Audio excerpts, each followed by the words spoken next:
3,5 et 4 milliards de tonnes de déchets sont produits chaque année dans le monde.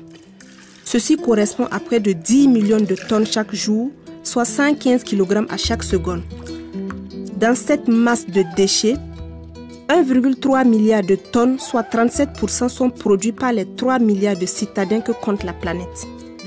D'après la Banque mondiale, cette production pourrait atteindre 2,2 milliards de tonnes en 2025 si rien n'est fait.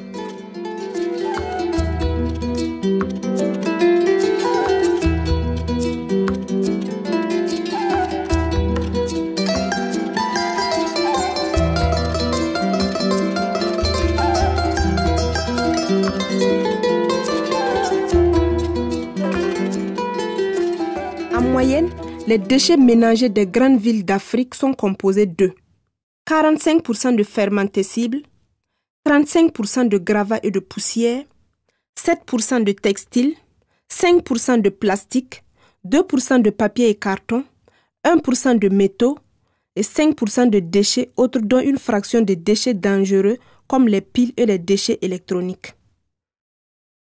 Seulement 40% des déchets sont collectés dans les grandes villes africaines et seulement 5% sont traités.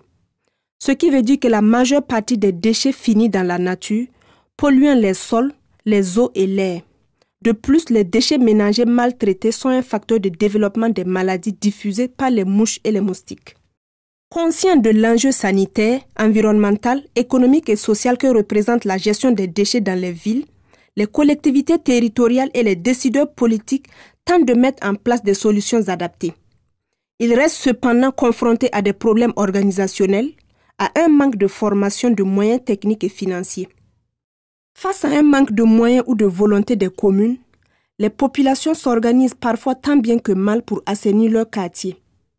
Ce sont souvent les couches sociales les plus démunies qui trouvent une meilleure source de revenus en s'occupant de la pré-collecte des déchets auprès des ménages et en triant, dans les conditions difficiles, une partie des déchets qu'elles pourront revendre comme les métaux ou certains plastiques.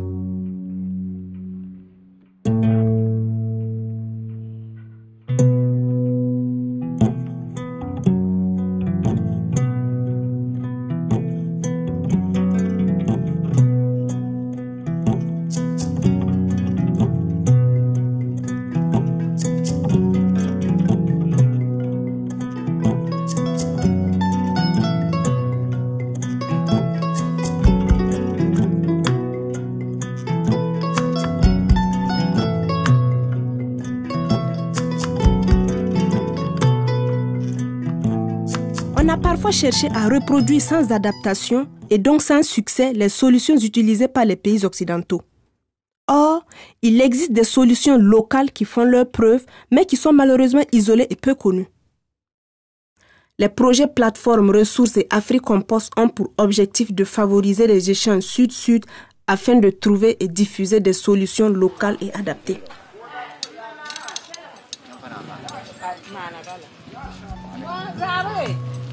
Ça fait 5 kilos.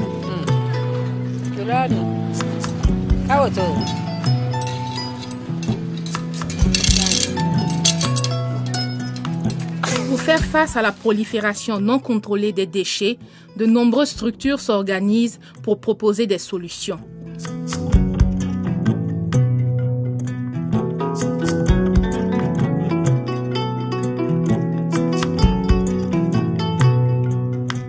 Absorbés par leurs travaux, ces acteurs ont du mal à communiquer sur leurs activités et œuvrent parfois dans l'indifférence des pouvoirs publics.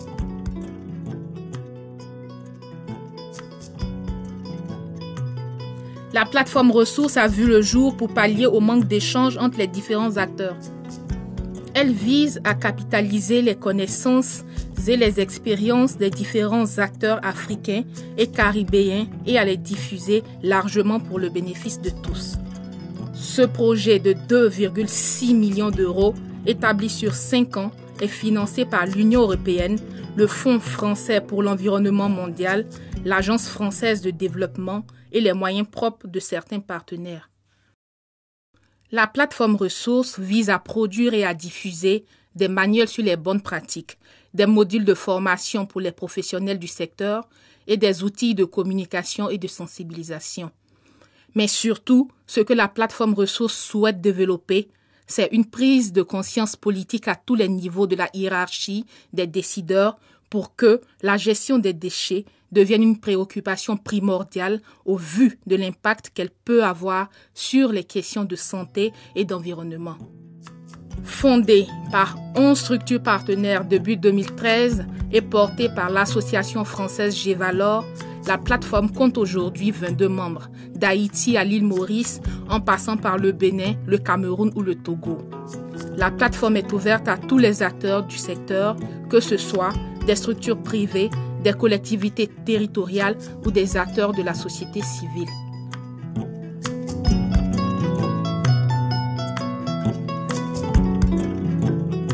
La filière de la gestion des déchets a été subdivisée en 16 groupes de travail thématiques rassemblant les spécialistes des différentes structures.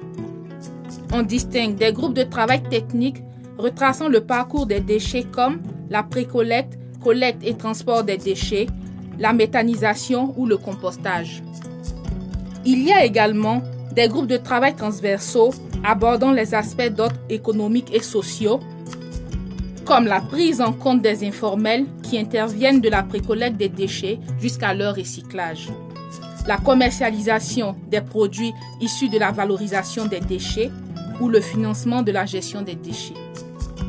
Chaque groupe de travail fonctionne de manière autonome et est animé par l'un de ses membres. Chaque année, ont lieu 3 à 4 ateliers où se rencontrent pendant 5 jours les membres des différentes structures pour échanger sur l'avancement de leurs travaux et se fixer leurs prochains objectifs.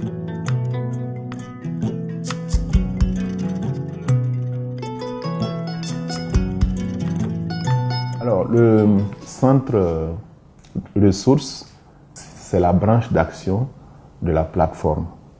C'est à ce centre-là d'organiser et de coordonner toutes les activités des groupes thématiques de travail.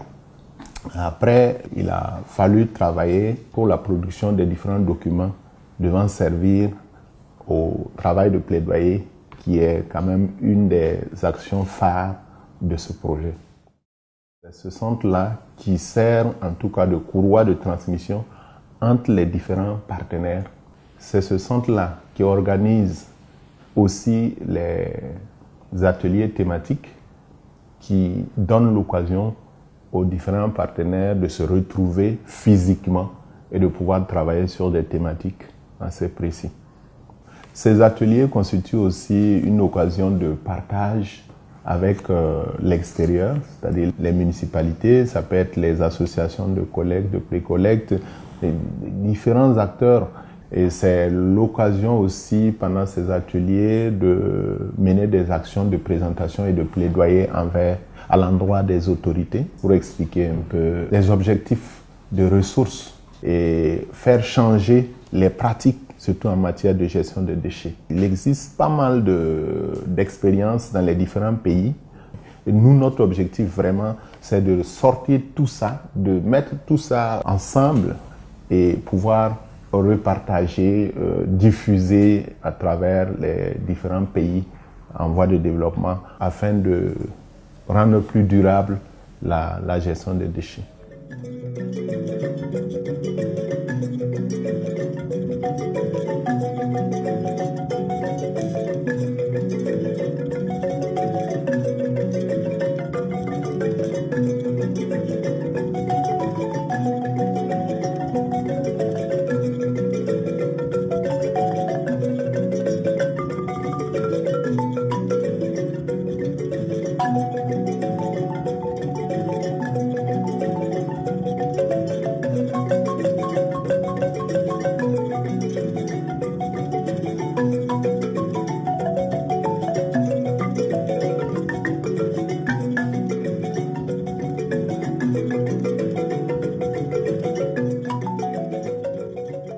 Le bon démarrage de ce projet et l'adhésion qu'il rencontre déjà de la part des professionnels de la gestion des déchets laissent entrevoir de bonnes perspectives pour ce nouveau réseau.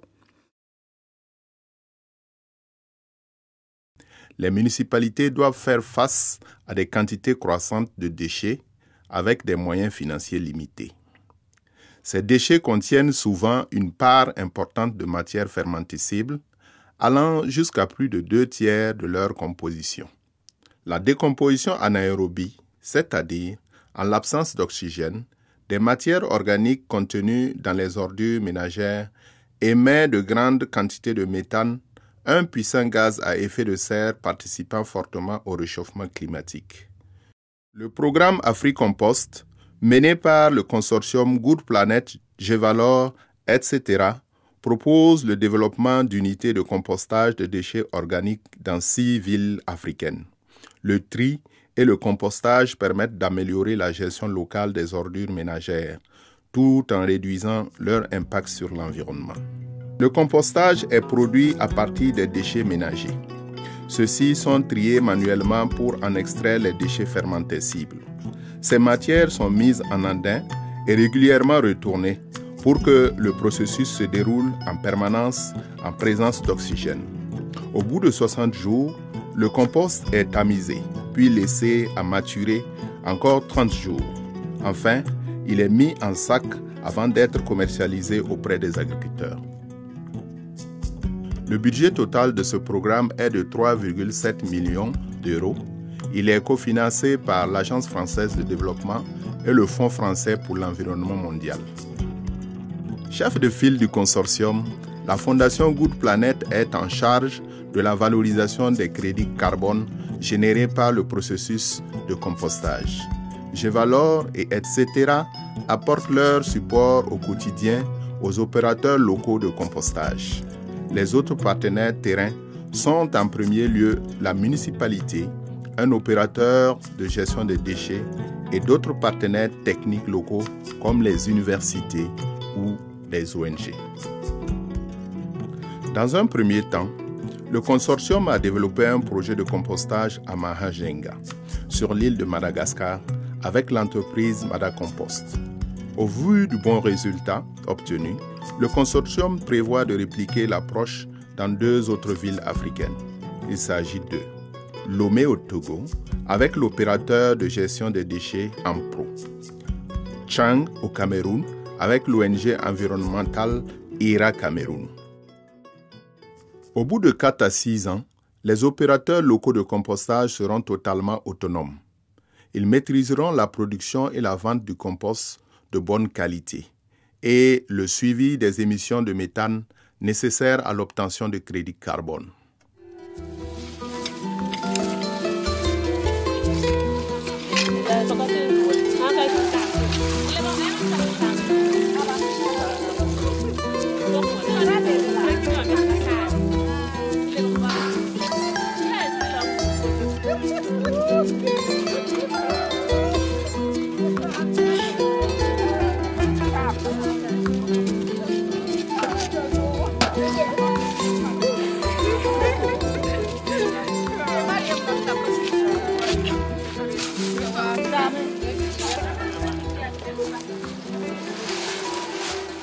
On met dans les sacs maintenant, on va.